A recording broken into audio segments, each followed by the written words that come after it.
श्री राधा रमण जी के इन भक्तों का चरित्र संक्षेप में इस प्रकार वर्णित है। श्री गोपाल भट्ट जी। श्री गोपाल भट्ट जी का जन्म श्रीरंगम क्षेत्रस्थ बेलगुंड ग्राम में माघ कृष्ण 3 संवत 1557 को हुआ था। आपके पिता का नाम श्री वेंकट भट्ट और माता का नाम श्री सदाम्बा जी था। श्री प्रबोधानंद सरस्वती जी आपके चाचा थे, जो श्री चैतन्य महाप्रभु के प्रिय पार्षद और अपने समय के उद्भट विद्वान थे। आपने न्याय, वेदांत,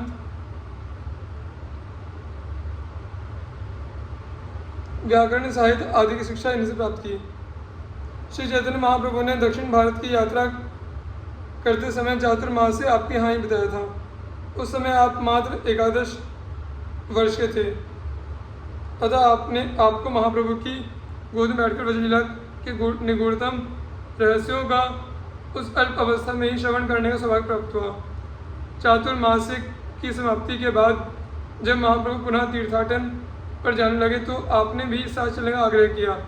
इस पर महाप्रभु जी ने आपको समझाते हुए कहा कि अभी तुम्हारा कार्य माता पिता की सेवा करना है, समय पर प्रभु की सेवा भी तुम्हें प्राप्त हो जाएगी। माता पिता की सेवा पूरी करके तुम श्रीधाम वृंदावन चले जाना, वहाँ तुम्हें रूप सनातन मिलेंगे, उनसे तुम्हें प्रभु सेवा प्राप्त हो जाएगी।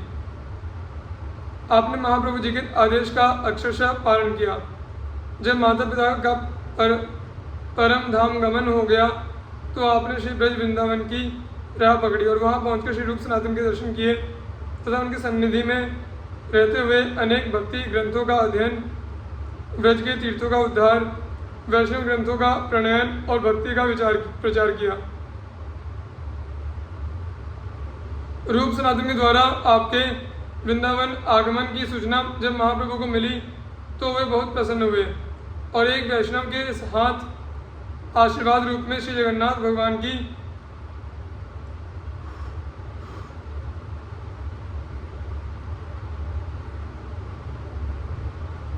प्रसादित तुलसी माला, अपना बहिर्वास तथा योगपट आपके लिए भेजा। आप एक बार श्री मुक्तिनाथ जी की यात्रा पर गए थे तो गंडकी नदी से एक शालग्राम शिला लाए और उसी की सेवा करते थे। एक बार एक भगवत भक्त सेठ वृंदावन आए, उन्होंने क्षेत्रस्थ सभी ठाकुर जी के लिए वस्त्र आभूषण दिया।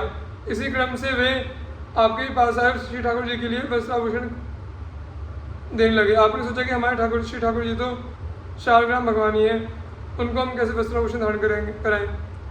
आपने अपनी व्यवस्था सेठ को बताई तो वह भी बहुत दुखी हुआ और अन्य भाव से देने लगा। भक्त वांछा कल्पतरु श्री भगवान से अपने भक्ति पीड़ा और व्यवस्था न देखी गई। जब आप सेठ को तुलसीदल प्रसाद के रूप में देने के लिए श्री ठाकुर जी के पास आए तो देखा कि प्रभु मोर मुकुट वंशी धारण किए हुए हैं। यह आश्चर्य देख आप भगवत कृपा से गदगद हो उठे और उन भगवत भक्त सेठ को श्री विग्रह का दर्शन कराते हुए कहा कि प्रभु आपके भाव को स्वीकार कर शालग्राम से श्री कृष्ण रूप में आ गए, अब आप इन्हें वस्त्राभूषण समर्पित कर दें। सेठ जी भी प्रभु की अहेतु की कृपा धन्य हो गए और आपका गुणगान करते चले गए। इसी प्रकार आप पर प्रभु की कृपा का एक अन्य उदाहरण है। एक बार आपने एक बहुत बड़े महोत्सव का आयोजन किया जिसके कारण आप पर कुछ कर्ज भी हो गया। धन के अभाव में आप यथा समय कर चुका न सके। तब दुकानदार ने निश्चय किया कि मैं कल प्रातःकाल ही इनके घर पर पहुंचकर चाहे जैसे हो अपना कर्ज वसूल करूंगा। भगवान ने सोचा कि प्रातःकाल तो आप मेरी सेवा पूजा में मग्न रहते हैं, अगर यह दुकानदार प्रातःकाल पहुंच जाएगा तो मेरे भक्त के आनंद में विघ्न आ जाएगा। यह सोचकर उन्होंने आपका रूप धारण किया और प्रातःकाल बहुत जल्दी ही जाकर दुकानदार को सारे कर्ज का भुगतान कराया। संयोग से उसी दिन किसी भक्त ने आपको प्रचुर धनराशि भेंट की, अतः आपने सोचा कि जाकर पहले दुकानदार का कर्ज उतारूं। यह सोचकर जब आप दुकानदार के पास जाकर उसे कर्ज के रुपये देने लगे तो वह आश्चर्यचकित होकर कहने लगा, पंडित जी यह आप क्या कर रहे हैं? आप तो बहुत सवेरे ही आकर हिसाब चुकता कर गए, फिर दोबारा क्यों देने आए हैं? पहले तो उसकी बात सुनकर आपको आश्चर्य हुआ, फिर समझ गए कि यह मेरे आराध्य श्री राधा रमण जी की कृपा है। वे ही मेरा वेश धारण करके इसे पैसे दे गए।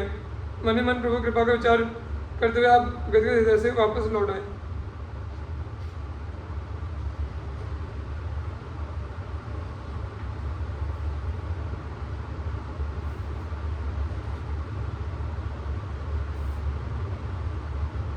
श्री गोपाल भट्ट जी को संप्रदाय में गुण मंजरी सखी का अवतार माना जाता है, जिनके जिम्मे श्री प्रिया प्रियतम को जल पिलाने तथा चवर डुलाने की सेवा है।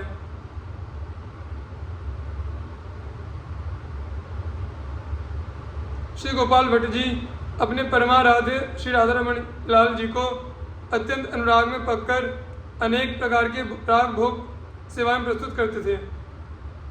भक्ति के प्रभाव से आप जगत विख्यात हुए। आपके अनुपम प्रेममय अनेकों चरित्र हैं। आपने आजीवन श्री वृंदावन की अगाध माधुरी का रसा स्वादन किया तथा जिसने आपकी शीत प्रसादी पाई वह भी दिव्य जीवन पाकर रस स्वरूप हो गया।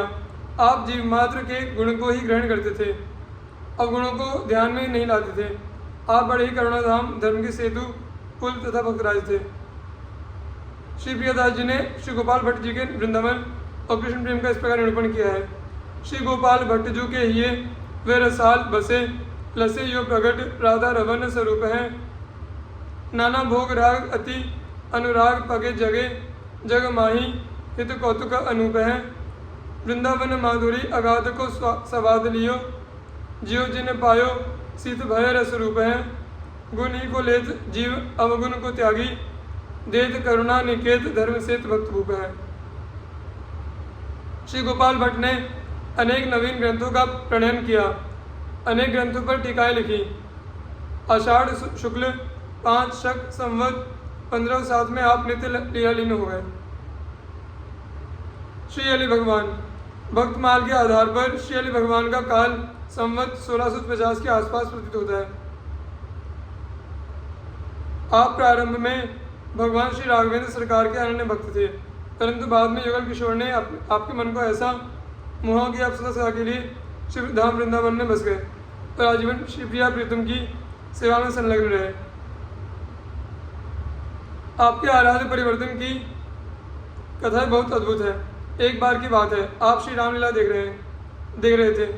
उसमें जब श्री राम वनवास और राम वन गमन के करुण प्रसंग आए तो आपका धैर्य छूट गया और आप हा राम हा रघुनाथ कहते हुए विलाप करने लगे। अनेक लोगों ने समझाने का प्रयास किया, परंतु किसी प्रकार से आपको शांति नहीं मिलती थी। इसी अवस्था में आपके कई दिन बीत गए, शरीर जर्जर हो गया। भगवत कृपा से इनकी एक संत से भेंट हो गई। उन्होंने इनकी स्थिति देखकर ही इनकी मन स्थिति समझ ली। आपने विचित्र बात समझकर उनसे अपनी सारी मनोव्यथा कह सुनाई। संत ने पूछा, आप कभी श्री वृंदावन गए हैं? आपके नहीं कहने पर वे आपको लेकर श्री धाम वृंदावन आए और भगवान श्री कृष्ण के श्री रासलीला अनुकरण का दर्शन कराया। भगवान श्री कृष्ण ने भी अधिकारी जानकर आपको लीला स्वरूप में ही अपनी दिव्य झांकी का दर्शन कराया। भगवान का साक्षात्कार होते ही आपका विरह दूर हो गया, मन में एक नई उमंग आ गई। आपने निश्चय कर लिया कि अब मैं इन्हीं रास बिहारी भगवान की सेवा करता हुआ यहीं वृंदावन में ही रहूँगा। परंतु दूसरे क्षण आपको ध्यान आया कि श्री गुरुदेव जी ने तो मुझे श्री सीताराम जी की सेवा सौंपी है।